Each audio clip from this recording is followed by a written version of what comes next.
ஆறுதல்களின் தேவன் அவர். இன்றைக்கு யாராருக்கெல்லாம் ஆறுதல் தேவைப்படுது?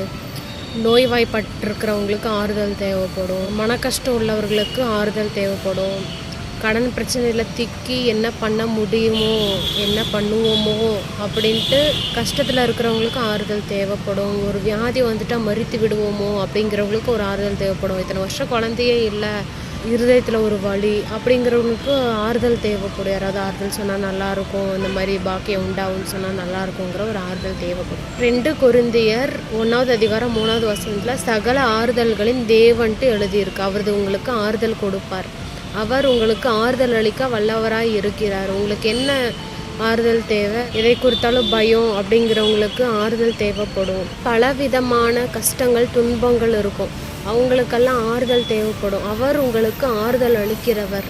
நீங்கள் அநேகர்கிட்ட சொல்லி புலம்பி அழுதுருப்பீங்க, இந்த மாதிரி கஷ்டம் இப்படி இருக்குது அப்படின்னு சொல்லி. ஆனால் ஆண்டவர்கிட்ட சொல்லியிருக்கவே மாட்டீங்க. நிறைய பேர் அப்படி தான், மற்றவங்கக்கிட்ட சொல்கிற அளவுக்கு ஆண்டவர்கிட்ட சொல்லி கண்ணீர் வடிச்சிருக்கவே மாட்டீங்க. அவர் உங்களுக்கு ஆறுதல் அளிக்க வல்லவராய் இருக்கிறார். அவர் உங்களை ஆசீர்வதிப்பார்.